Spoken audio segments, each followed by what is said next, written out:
Bonjour à tous. Merci à Fouad Laroui et Saad Tiazi pour leur aimable invitation. Merci aussi aux organisateurs de cette magnifique semaine de la science et aussi aux responsables de la régie pour la captation vidéo et le partage de ces magnifiques rencontres pour que voilà qu'un plus grand public suive un peu nos échanges. Le temps de prendre voilà. Et donc, je suis ravi d'avoir écouté notre ami Rachid, le professeur Rachid Gueraoui. Donc, je pense qu'il va y avoir une complémentarité entre un des meilleurs spécialistes d'algorithmique, donc Rachid Gueraoui, et puis moi, disons, un sociologue. J'aborde le côté des sciences sociales. Il y avait un débat sur la question de savoir si est-ce que les sciences sociales sont une science ou que peuvent apporter les sciences sociales aux sciences dures. Donc, je vais essayer d'aborder ce sujet. C'est un sujet assez nouveau pour moi. Je remercie les organisateurs parce que je pense que je vais partager avec vous un brouillon de pensée. Il y a des expériences de pensée. C'est un brouillon de pensée et je donnerai quelque chose de plus fini, plus travaillé dans la version écrite. Je voudrais résumer. Donc, pour moi, je vais vous proposer de partir d'un texte de Alan Turing. Il a été évoqué le théorème d'Alan Turing de 1936. D'un texte fondateur, considéré comme un des textes fondateurs de l'intelligence artificielle. Et ce texte, en fait, a reçu plus de 20 000 citations dans des revues savantes. C'est pour vous dire qu'il a un statut vraiment quasi mythique dans la communauté des gens des sciences cognitives. Et donc, cognition, c'est l'acquisition, la faculté de connaître, hein, donc les sciences cognitives qui chevauchent, disons, les sciences de l'artificiel. Et donc, mon résumé, c'est de décrire un peu les réalités actuelles, parce que, de mon point de vue, ce qu'on appelle, alors ça c'est une nouvelle notion ou transhumanisme, posthumanisme est peut-être un peu plus précis, et de mon point de vue, donc c'est ce que j'observe, je pense que c'est déjà grandement à l'œuvre, et c'est pas une question qui se manifeste dans l'émancipation simplement des machines. J'espère pouvoir répondre à la question qui a été posée dans le cadre de ce colloque. Donc voilà, je vais vous proposer donc une lecture critique, parce que je pense que dans ce texte, je vais essayer de proposer une sorte de exégèse, tafsir, mais aussi peut-être une herméneutique. Alors en arabe, c'est ta'wil. Qu'est-ce que ça veut dire ta'wil? C'est revenir au sens premier, awal. Donc on la rapporte toujours au nombre. Et donc je vais essayer de faire une analyse, mais en formalisant sur le plan sociologique ce qui se joue. Je veux aussi préciser que je vais être un peu critique sur il y a beaucoup de hype, de matraquage publicitaire autour de l'intelligence artificielle, du numérique, des big data. J'ai été un des premiers à m'enthousiasmer, donc je suis un ancien converti, disons, à la révolution, voilà. Et donc, d'une certaine manière, j'ai été transhumaniste aussi, et ça dépend. Je peux revendiquer ce terme si, c'est ça la question, et il faut décider, si l'humain est au centre du projet transhumaniste.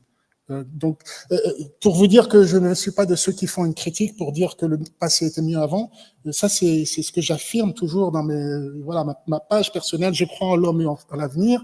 J'ai travaillé sur une notion que j'ai conceptualisée sur le plan philosophique de l'iqbal, qui, au terme même de cette racine qabala, montre que c'est toujours vers une attitude constructiviste envers l'avenir. Je voudrais rappeler aussi, donc dans ma critique, qu'au Maroc, les blogueurs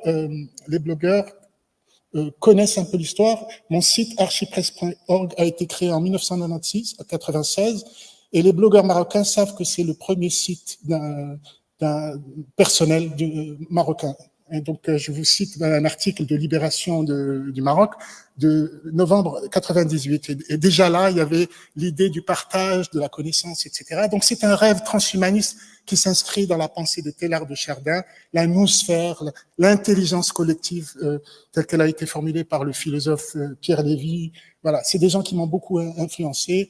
Et donc, pour rappeler aussi que le deuxième site qui a été créé au Maroc, c'est celui de mon ami, le regretté Mahdi El-Manjra, qui était un prospectiviste, un spécialiste de la futurologie. Donc, pour vous dire que nous aimons l'avenir.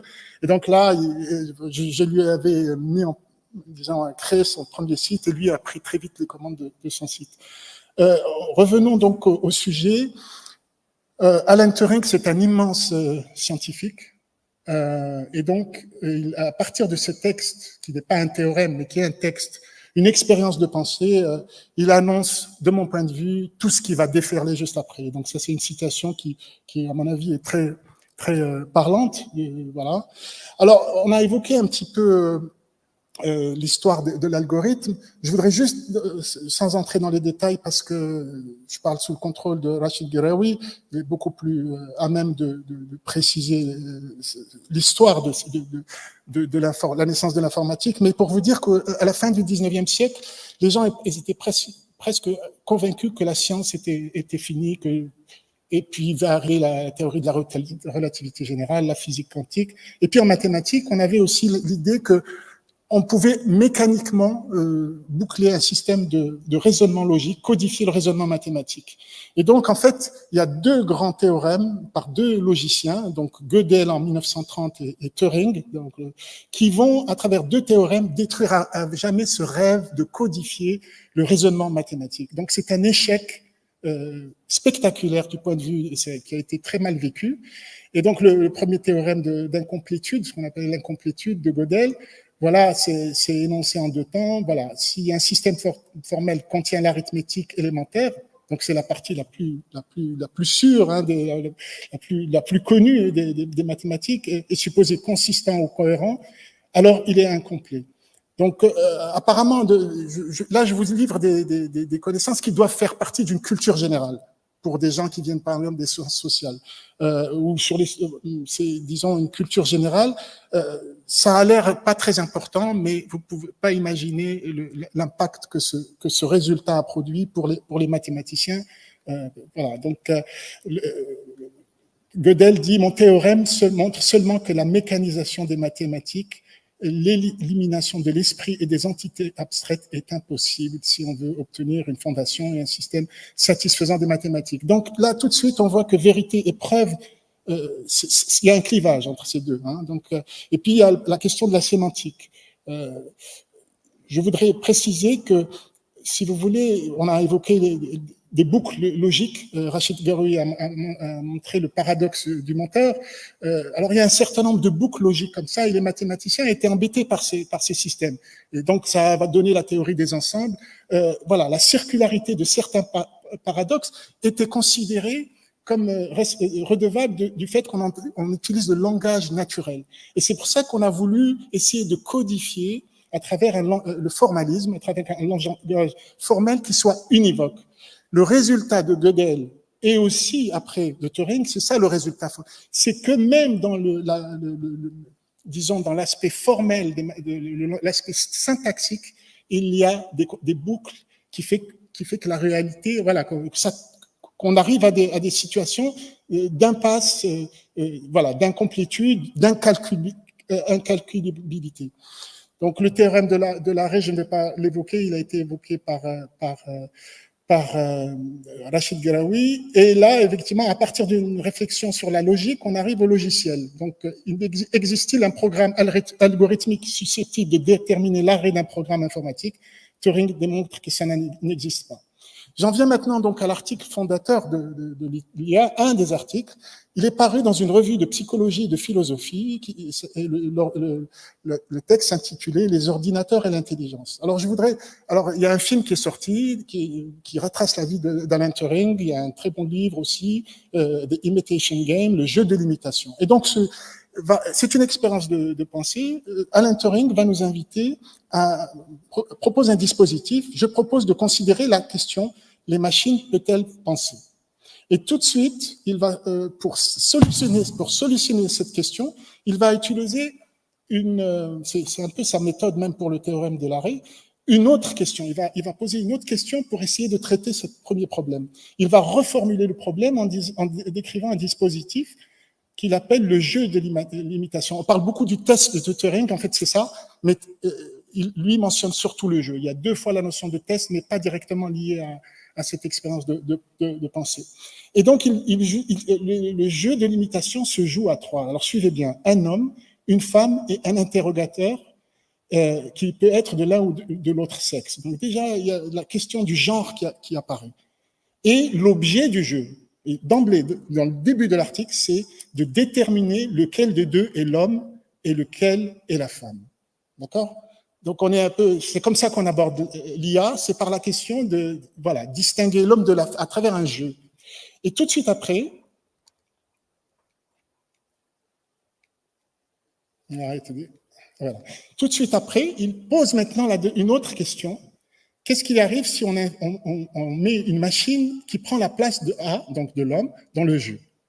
Et donc, tout de suite, il va introduire sa méthode des questions. Et puis, le jeu, c'est de deviner. Alors, je voudrais attirer votre attention. Il y a un échange où, voilà, il demande, qui demande une somme. Donc, l'interrogateur propose une somme, voilà, ajouter 34 957 à 70 764. La réponse vient au bout de 30 secondes. Notez bien 105 621. En fait, cette réponse de la machine, c'est la machine qui répond.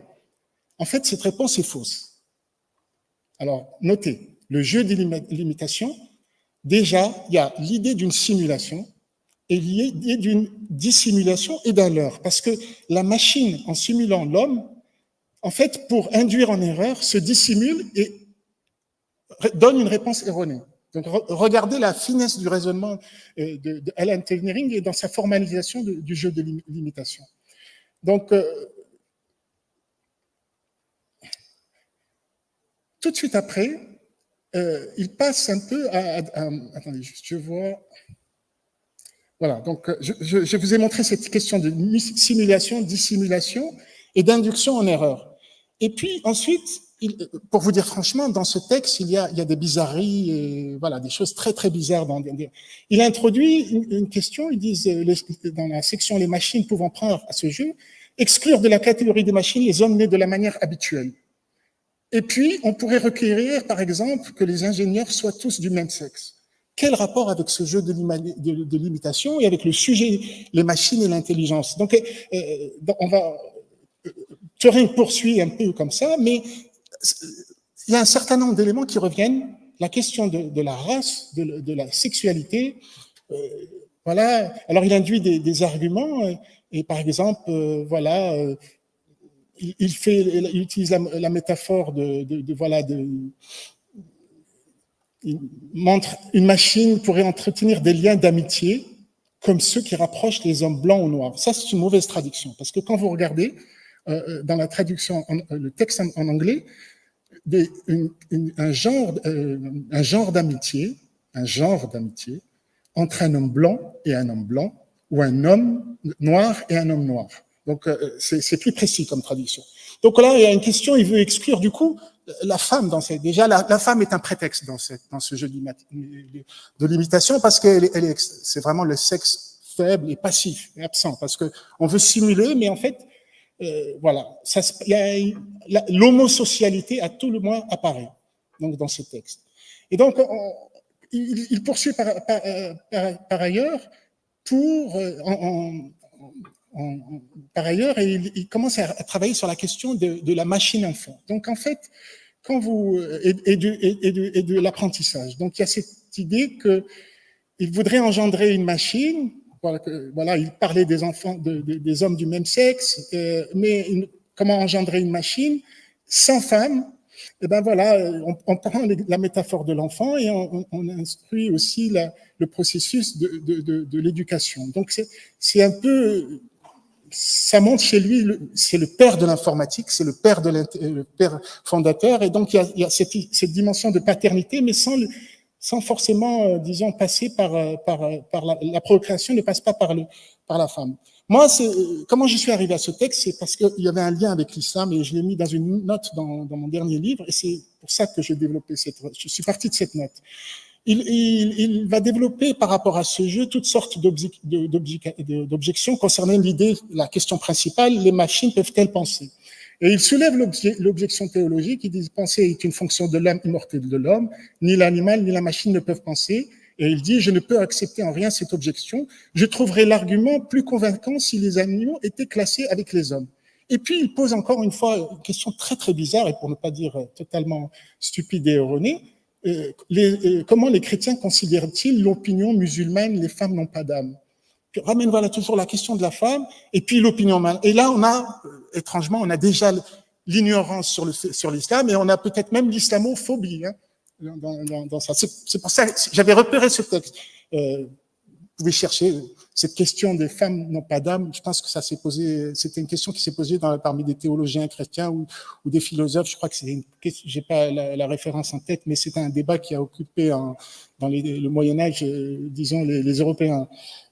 Donc voilà, je trouvais ce texte est un parcours de monument de formalisme et de bizarrerie, de choses fantaisistes.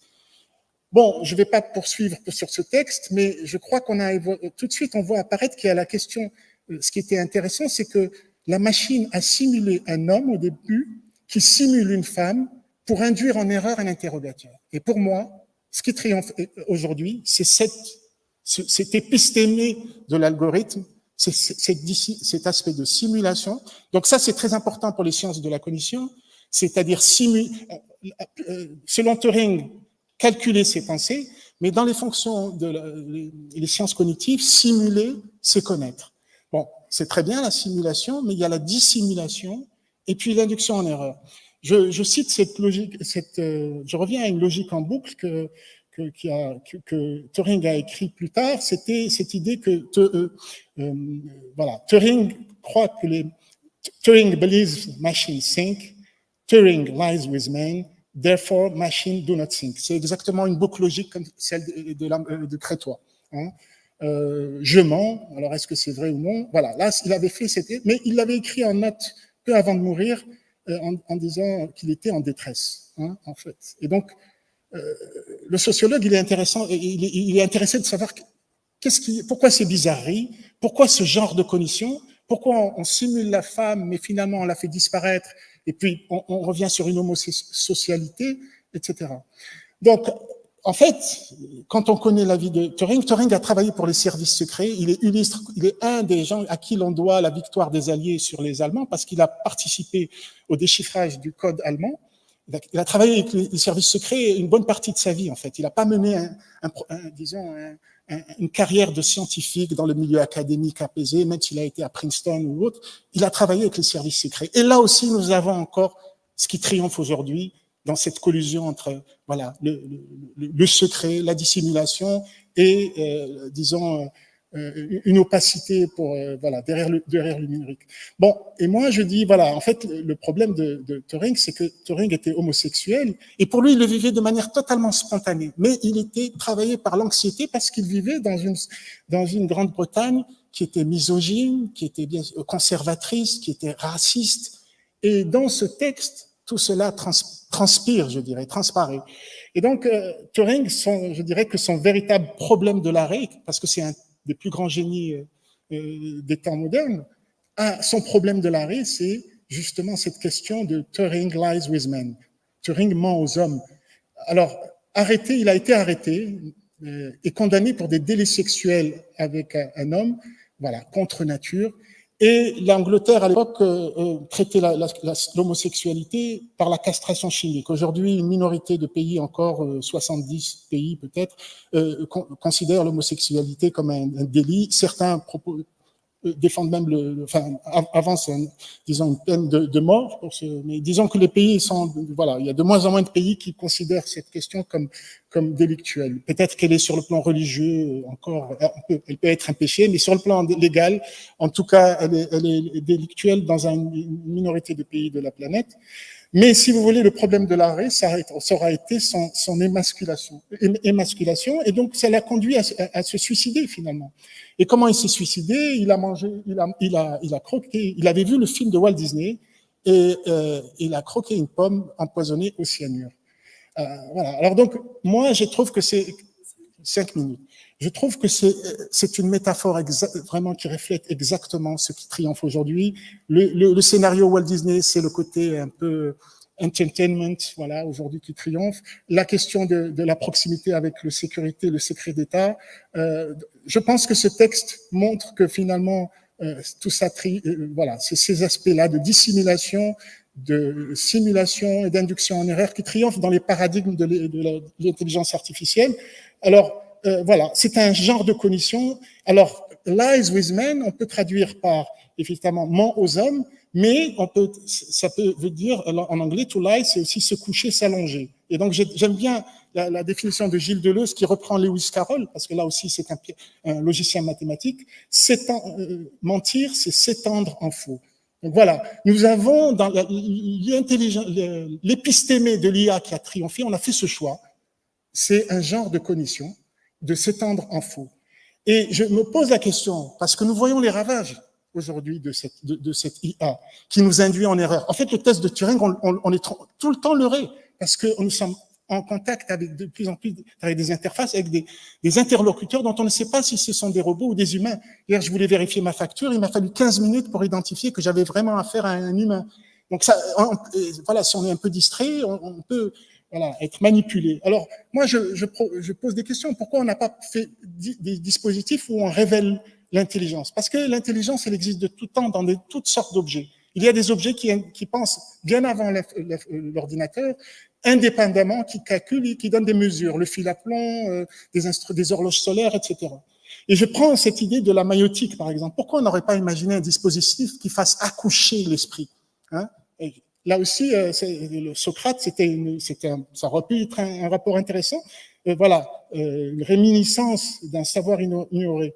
Et je fais une correspondance entre Socrate et Turing, parce que sur le plan de la méthode, il y avait aussi les deux. Il y a l'idée du dialogue, il y a l'idée des questions-réponses, mais le rapport à l'intelligence est différent, parce que chez Socrate, c'est stimuler ce qui existe, mais qui est ignoré, ou qui est alors que il y a la simulation. Et il y a l'imitation de la femme, parce que chez Socrate, pour aller vers la sagesse et l'expérience de vérité, on s'identifie aux femmes, hein. Donc lui-même était fils d'une sage-femme, et disons, accoucher, c'est un grand mot pour la philosophie. C'est accoucher l'esprit, accoucher la société de demain. C'est une belle chose.